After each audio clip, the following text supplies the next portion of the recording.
하나님 말씀 사도행전 28장 17절부터 31절까지 말씀입니다. 사울 후에 바울이 유대인 중 높은 사람들을 청하여 그들이 모인 후에 이르되, 여러분 형제들아, 내가 이스라엘 백성이나 우리 조상의 관습을 배척한 일이 없는데 예루살렘에서 로마인의 손에 제수를 내준 바 되었으니, 로마인은 나를 신문하여 죽일 제목이 없으므로 석방하려 하였으나 유대인들이 반대하기로 내가 마지 못하여 가이사에게 상소하며 내 민족을 고발하는 것이 아니니라. 이러므로 너희가 보고 함께 이야기하려고 청하였으니 이스라엘의 소망으로 말미암아 내가 이 쇠사슬에 매인 바 되었노라. 그들이 이르되, 우리가 유대에서 내게 대한 편지도 받은 일이 없고 또 형제 중 누가 와서 내게 대하여 좋지 못한 것을 전하든지 이야기한 일도 없느니라. 이에 우리가 너의 사상이 어떠한가 듣고자 하니 이 바에 대해서는 어디서든지 반대를 받는 줄 알기 때문이라 하더라. 그들이 날짜를 정하고 그가 유숙하는 집에 많이 오니 바울이 아침부터 저녁까지 강론하여 하나님의 나라를 정언하고 모세의 율법과 선지자의 말을 가지고 예수에 대하여 권하더라. 그 말을 믿는 사람도 있고 믿지 아니하는 사람도 있어 서로 맞지 아니하여 흩어질 때에 바울이 한 말로 이르되, 성령이 선지자 이사야를 통하여 너희 조상들에게 말씀하신 것이 옳도다. 일러스되 이 백성에게서 가서 말하기를, 너희가 듣기는 들어도 도무지 깨닫지 못하며 보기는 보아도 도무지 알지 못하는도다. 이 백성들의 마음이 우둔하여져서 그 귀로는 둔하게 듣고 그 눈은 감았으니 이는 눈으로 보고 귀로 듣고 마음으로 깨달아 돌아오면 내가 고쳐줄까 함이라 하였으니, 그런즉 하나님이 이 구원이 이방인에게 보내준 줄 알라. 그들은 그것을 들으리라 하더라. 30절입니다. 바울이 온 이태를 자기 셋집에 머물면서 자기에게 오는 사람을 다 영접하고 하나님의 나라를 전포하며 주 예수 그리스도에 대한 모든 것을 담대하게 거침없이 가르치더라. 아멘. 이 말씀의 축복과 은혜가 저와 여러분과 우리 교회 안에 충만하게 되기를 예수님의 이름으로 축복합니다. 어떤 사람은 로마에 놀러 갈 수 있습니다. 어떤 사람은 로마에 장사하러 갈 수 있습니다. 어떤 사람은 로마에 행정적인 일로 갈 수 있습니다. 여러 사람이 여러 목적으로 로마에 갈 수 있는데, 사도 바울은 제수의 몸으로 로마에 갔는데 그것은 그의 부르심 때문이었습니다. 할렐루야. 그리고 목적이 발랐고 가는 여정이 그냥 간 게 아닙니다. 처음부터 사도 바울은 정말 선교사로서 놀랍게 하나님께 쓰임받던 사람이었고, 그래서 여러 교회를 세우고 복음을 확정하고 그 진리에 관해서 너무나 선명하게 깨달은 사람이었습니다. 그런 분이 성경을 13권을 쓰신 분입니다. 은사로 말하면 죽은 자를 살리는 이적을 행하신 그런 사도입니다. 그런데 그들 하나님 로마로 보내실 때 그냥 보내지 않았습니다. 온갖 고난과 역경 속에서 다시 한번 그 사도 바울을 셋업시켜서 다시 준비시켜서 그 로마로 보낸 거예요. 인생의 광야를 지나갈 때가 있는데, 광야를 지나갈 때 특히 목회하는 사람들은 초기 사역의 광야를 많이 지나갑니다. 인생의 어려움들, 삶의 문제들 속에서 자기의 광야를 이렇게 지나가요. 근데 그 다음 예수 믿는 믿음의 여정 안에 처음 광야를 지나고, 그 다음 사역을 위한 광야를 지나고요. 그 다음요, 새로운 사역으로 나갈 때 또 한 번 하나님이 그를 셋업시키는 그런 시간을 지나갑니다. 사도 바울의 그 시간이 꽤나 길었습니다. 금쪽 같은 시간이 흘러갔습니다. 2년 동안 가이사랴 감옥에 속된 말로 푹 썩었습니다. 그리고는 로마로 가는 배를 타고 가는데 그것도 만만치가 않았습니다. 유르굴로 태풍을 만나서 배가 파선하고 겨울 동안 멜리데 섬에서 그는 다시 한 번 더 하나님의 일을 감당해 나가면서 준비하는 그런 시간도 갑니다. 그냥 간 게 아니에요. 보세요. 최고의 진리를 가진 사람, 최고의 은사를 가진 사람, 그리고 하나님이 깊이 준비시킨 사람, 그 사람이 지금 로마로 가는 겁니다. 근데 로마에 갔더니 그가 제일 처음 한 사역이 있습니다.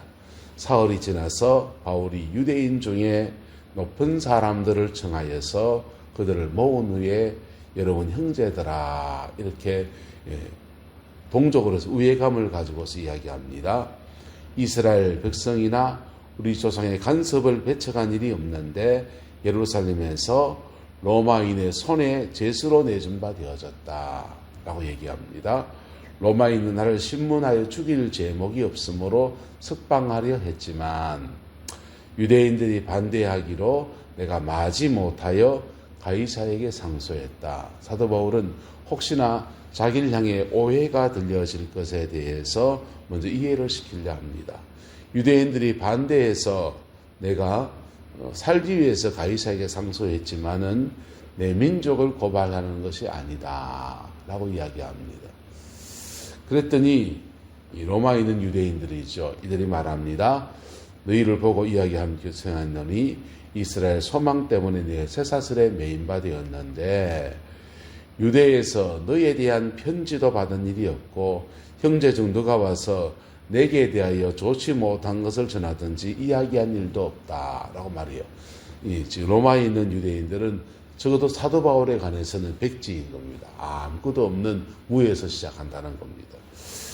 그래서 너희의 사상이 어떠한지 네가 전하는 것이 어떤지 듣고자 한다. 근데 이파 예수가 메시아다라고 한 이파에 대해서는 어디서든지 반대를 받는다라고 말하고 있어요. 어디서든지 반대를 받고 있는데 너 지금 그거 전하려 하는 거지, 그 예수 전하려 하는데 이파에 대해서는 어디든지 반대를 받는다라고 말하고 있는 것입니다. 이게 사도 바울과 예루살렘의 12사도가 복음을 전하는 초점이 달라요. 예루살렘의 12사도들은 주로 유대인들에게 복음을 전하고 좀 더 확장되면 베드로가 가끔씩 사마리아에 가서 부흥회 해주는 정도였습니다. 근데 사도 베드로는 바울은 어디로 향합니까? 이방인들에게 향하여 갑니다. 예루살렘의 12사도들은 예루살렘 교회가 근 2만 명 정도 됐습니다. 꽤나 많은 인원이에요. 그런데 그들은 유대의 종파, 사두개파가 제일 먼저 뿌리예요. 사두개파, 그 다음 바리새파, 그 다음 에세네파, 그 다음 무슨 파? 예수파. 종교적으로 예수파. 유대교 안에서 예수파 운동을 펼쳤습니다. 사도 바울은 유대인에게 한정되어져서 유대인의 복음으로서의 유대교 안의 예수파가 아니라 만인의 그리스도, 할렐루야, 온 우주의 예수 그리스도, 초점이 달라집니다. 그리고 베드로 사도와 12사도가 전한 하나님의 나라와 바울 사도가 전한 하나님의 나라가 또 달라요. 베드로 사도와 이런 분들은 하나님 나라를 전파할 때 유대 나라의 회복이라는 그 바운더리를 벗어나지 않았을 가능성이 많아요. 그러나 바울 사도가 전한 하나님의 나라는 내 주 예수 모신 것이 그 어디나 하늘나라입니다. 할렐루야. 세상 어느 천지에 어느 곳에 가든지 모두가 다 하나님의 나라예요. 유대인의 선민의식 안에서 그리스도를 한정해서 그들의 안경, 그들의 가치관 안에 묶어둔 그리스도, 그 예수파 운동을 펼쳐가는데 이 예수파 운동은 어느 쓰든지 반대를 받는 줄 안다라고 지금 로마에 있는 유대인들이 말하고 있는 것입니다. 그래서 그들이 반대하는 예수파에 대한 얘기들을 날짜를 정하여서 아침부터 저녁까지 사도 바울이 강론했습니다.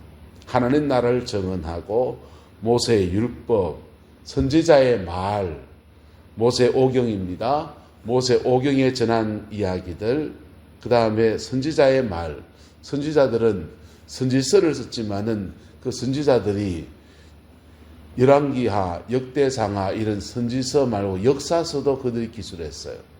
그래서 주로 예언서, 선지서를 중심으로 이사야 선지자나 예레미야 선지자나 이 선지자의 말을 가지고 말하지만은 어쨌든 구약 성경 전체를 가지고서 예수님에 대해서 권하였다는 겁니다. 언제부터 저녁까지? 언제까지요? 아침부터 저녁까지 하루 종일요. 하루 종일 부흥회를 했다는 겁니다. 날짜를 정해서 여기에 관심 있는 사람들, 예수파 운동에 관심 있는 사람들에 대해서 모아놓고 사도 바울의 집에 와서 아침부터 저녁까지 강론하면서 하나님 나라를 정언하여 모세의 율법과 선지자의 말을 가지고 예수님에 대해 정언했습니다. 만약 사도 바울이 이렇게 전했다면요. 다윗의 나라를 회복시킬 그 예수가 이 땅에 오셨다. 그리고 그 예수 안에서 다윗의 나라가 회복될 것이다. 우리나라는 로마의 압제부터 해방되고 그리고 전 유라시아 그 중동 지역 전체에 가장 강한 나라로 축복하실 것이다. 누구를 통해서? 예수를 통해서. 죽었잖아. 부활했다. 그분이 다시 오셔서 반드시 그 나라를 이룰 것이다. 그래 말했다면 기가 솔깃했을 수 있습니다. 네, 기가 솔깃했을 수 있습니다. 유대교 안에 예수 그리스도를 말했다면, 유대교의 한 종파 운동으로서 예수님을 말했다면 기에 그들의 말에 솔깃될 수 있습니다. 사도 바울이 받은 복음은 그게 아니에요. 온 전지의 하나님이십니다. 유대인이나 이방인이나 모든 일을 차별하지 않고 구원으로 초청하시는 하나님이에요. 할렐루야. 그리고 누구든지 복음만에 이렇게 세워지면 그의 가정과 삶의 자리 안에 그 민족 안에 하나님의 나라가 이루어집니다. 할렐루야. 역사 안에서 하나님 나라 거의 이 땅 가운데 하나님 나라가 많이 이 정도 되면 하나님 나라 정도 되겠다라고 하는 역사들이 세계 역사에 많이 있었습니다. 프랑스, 유럽에 복음이 전파되면서 프랑스가 복음화가 먼저 되었습니다. 그 당시에는 캐톨릭이었습니다. 개신교가 분리되기 전이었습니다. 이 프랑스가 복음화되니까 프랑스 사람들 원래 프랑크 쪽이에요. 프랑크란 말은 손도끼를 던지는 사람이라는 뜻이에요. 게르만 민족 중에서 굉장히 호전적이어서 손도끼를 던져서 사는 사람의 이마에 때리는 그런 호전적인 민족이었는데 그 프랑스 사람들이 낭만의 나라가 됩니다. 그들이 복음을 받아들이고서 복음 안에서 교회당을 짓는데 하나님을 향한 한 중심을 표현하면서 고딕 양식양을 만들어요. 뾰족하게 하나님께 한 마음으로 한 중심, 원리 한 마음으로 주님을 예배한다는 마음으로 그 뾰족한 답을 짓습니다. 그리고 로마가 망한 난 뒤에 그들은 자기들의 날 신성 로마 제국, 새로운 로마 제국이다라고 이름을 붙여요. 거의 하나님 나라 가까운 나라가 됐죠. 영국입니다. 영국의 프랑스는 프랑스 대혁명을 통해서 많은 사람을 죽이고 그때 전기를 처음 발견한 그 과학자도 그냥 목이 날아가 수학자였기 때문에 과학을 잘하니까 수학을 잘하니까 그 사람이 세금 굳은 사람이 있거든요. 그 사람 목날이고 프랑스 지도층에 상당한 사람들을 목을 치면서 프랑스 대혁명이 완성되었습니다. 피를 흘리면서 혁명을 이루었어요. 많은 사람이 도망갔습니다. 도망간 사람들. 그래서 프랑스의 국력이 쇠퇴되었어요. 근데 영국에서 복음을 받아들인 사람들이 복음 안에서 한번 따라합시다. 나는 회개하고 너는 용서하고. 예? 복음을 받아들인 사람들이 권력을 가진 사람들은 회개하고 권력 안에 억압받는 사람은 용서하고 화해가 일어났습니다. 명예혁명이 일어났어요. 피를 흘리지 않는 혁명이 일어났습니다. 그리고는 개신교가 얼마나 부흥했던지 하나님 거기에 이반 로버츠나 거기에 요한 웨슬레 같은 사람들을 통해서 영국 교회를 확 새롭게 합니다. 부흥이 일어났습니다. 부흥받고 국력이 있으니까 하나님이 그들이 자연스럽게 전 세계로 뻗어나갑니다. 뻗어나가면서 대영 제국 만들어요. 대영 제국 만들어서 부정적인 면은 많습니다. 세상에 청지기로 세움받았지만은 그들이 죄 지은 너무 많아요. 하지만 그 나간 사람들이 개신교인들이니까 나가서 인도에다 교회 세웁니다. 아프리카에 교회 세웁니다. 그리고 19세기 선교 운동들이 발발했습니다. 아프리카 리빙스턴이 전 세계 아프리카에 복음을 전하려고 아프리카 지도 만들었습니다. 안타깝게도 그 지도 들고 노예 상인들이 찾아갔어요. 복음에 대한 오해도 있었지만은 영국이 거의 하나님 나라에 가까운 그런 지경으로 나갔습니다. 그리고 복음이 미국으로 갔습니다. 미국으로 갔더니 미국에 제1차, 2차, 3차 대각성 운동이 일어나고, 그리고 이반 로버츠 이런 사람들에서 성령 운동이 일어나면서 미국이 개신교의 나라가 됩니다. 복음만이 새로워집니다. 그랬더니 미국이 주로 남미, 중미, 아프리카, 아시아, 아메리카 대륙의 복음을 전하고, 미국 선교사들이 유럽 선교사가 가지 않는 지역에 들어온 데가 한국 땅에 들어온 겁니다. 조선 땅에 들어와서 이 조선 땅에 복음을 아름답게 전하는 아름다운 역사의 주인공이 되었습니다. 거의 하나님의 나라가 되는, 대한민국에 복음이 들어왔습니다. 복음 받은 사람들이 외정치하를 지내고 유교를 지내고 고난도 많았습니다. 그리고는 이 부흥의 불길이 일어나서 대한민국 곳곳에 기도하는 처가 세워지고 마을마다 교회가 세워지고, 그렇게 복음 안에서 영혼들이 준비되어지고 세워지니까 하나님이 이 땅을 축복하셔서 이 땅이 거의 하나님의 나라의 축복, 천만 성도를 외치던 그런 시대를 지나갔어요. 안타깝게도 지금 그 고비에 하반기에 지금 와 있는 거예요. 자, 어느 민족이나 어느 가문이나 복음을 받아들이면 굳이 유대인이 아니어도 그 어디나 하늘나라입니다. 할렐루야. 사도 바울이 전한 복음은 이거예요.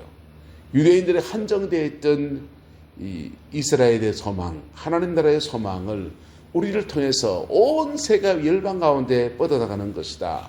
이거 전하는데 아침부터 저녁까지 이야기했습니다. 그럴 때 아멘 하면서 모두가 다 받아들였다. 할렐루야. 그 말을 믿는 사람도 있고 믿지 않는 사람도 있고 반신반의하는 사람도 있고 격렬하게 반대하는 사람도 있고 긴가민가하는 사람도 있고, 서로 맞지 아니하여서 뭐 했다 합니까? 흩어졌다라고 했습니다. 흩어졌다. 여러분, 위대한 사도가 전해도 그렇게 복음의 진리가 선명한 분이 전해도, 그리고 2년 동안 정말 깊은 기도 가운데 준비된 사람이 그렇게 전하는데 첫 사역에서 사도 바울은 어쩌면 판판이 깨졌는 줄 몰라요. 그런데 하나님은 이방인에게 복음을 전하라는 말씀을 선포하고서는 온 이태를 자기 셋집 새 얻어서 삽니다. 로마에 오고 난 뒤에 그 고소 사건, 상소 사건이 그만 취소가 된 것 같아요. 그래서 사도 바울은 그때부터 자유로웠습니다. 온 이태를 2년을 꼬박 머물면서 자기가 새 얻은 집에 머물면서 자기에게 오는 사람을 다 영접하고 하나님의 나라를 전파하여 주 예수 그리스도에 대한 모든 것을 담대하게 거침없이 가르치더라. 할렐루야. 이게 사도 바울의 로마에서의 사역입니다. 유대인들에게 복음을 먼저 오해를 풀어주고, 그가 고발당하고 하는 것이 유대인의 민족과 적지지 않은 것인 것을 이해시켜 주려고 하고, 그들에게 나름 복음을 전했는데 그들의 세계관이, 그들의 가치관이 제대로 이렇게 복음을 거절하고 있는 것입니다. 네, 여러분, 헌 집을 고쳐서 짓는 것보다 새 집을 짓는 게 더 빠르다 할 수 있습니다. 유대인들에게 복음을 전하는 것이 헌 집을 마치 고치는 인테리어하고 가치관과 세계관을 뜯어 고쳐야 되는데 그게 너무 힘든 일일 수 있어요. 하지만 먼저 사도 바울은 그들 오해도 풀어주고 그 복음을 유대인들과 나누었습니다. 만약 이 중에서 복음을 받는 사람이 한둘만 일어나면요, 그 사람은요, 아브라함부터 이어온 조상적부터 쭉 이어져 내오는 성령의 깊은 기름 부음들이 그들과 함께하고요. 그리고 율법 안에서 거룩한 삶에 대한 훈련들이 이미 상당히 되어 있고요. 그래서 복음 앞에 세워 가치관만 좀 바꾸기만 하면 엄청난 하나님의 사람들로 세워져요. 하지만 안 되는 것 어떻겠습니까? 사도 바울은 그것에 대해서 내려놓고 온 이태를 자기 셋집에 머물면서 자기에게 오는 사람을 다 영접하고 하나님 나라를 전파하며 주 예수 그리스도에 대한 모든 것을 담대하게 거침없이 가르치면서 로마에서의 사역을 펼쳐갑니다. 이 사도 바울의 사역이 잘못된 겁니까? 실패한 겁니까? 아니요. 이 사도 바울의 2년의 사역이 스타트가 되어서 로마가 기독교 국가가 되었습니다. 핍박과 환난과 어려움을 지나갔지만은 온 로마가 복음화되고 마치 하나님 나라가 로마 안에 있는, 그래서 팍스 로마나라는 말이 돌 정도로 그렇게 되어지는 아름다운 출발점이 되어졌던 것입니다. 저와 여러분들 가운데 하나님은 이렇게 준비시고 이렇게 기도했는데 하나님 왜 이렇습니까? 그런 낭만감들이 내려놓아지기를 예수 이름으로 축복합니다. 그리고 하나님 새롭게 행하신 일들을 바라보면서 이 땅 가운데서 하나님 나라를 아름답게 만들어가는 믿음의 여정 되시기를 예수 이름으로 축복하고 축원합니다. 기도하겠습니다. 좋으신 아버지 하나님, 하나님의 나라, 사도 바울 가슴에 있던 이 하나님의 나라가 로마 땅 안에 차근차근 이루어져가는 여정을 봅니다. 주님, 우리에게도 이 열정을 주시고 이 은혜를 주셔서 이 내남 땅에 복음의 아름다운 역사를 풀어내며 복음 안에서 한 시대 복되게 쓰임받는 은혜가 있게 축복하여 주옵소서. 그리스도의 영광이 이곳에 머물기를 원하고 그리스도의 은혜가 이 땅 가운데 충만하기를 소망합니다. 예수님의 이름으로 축복하며 기도드리옵나이다. 아멘.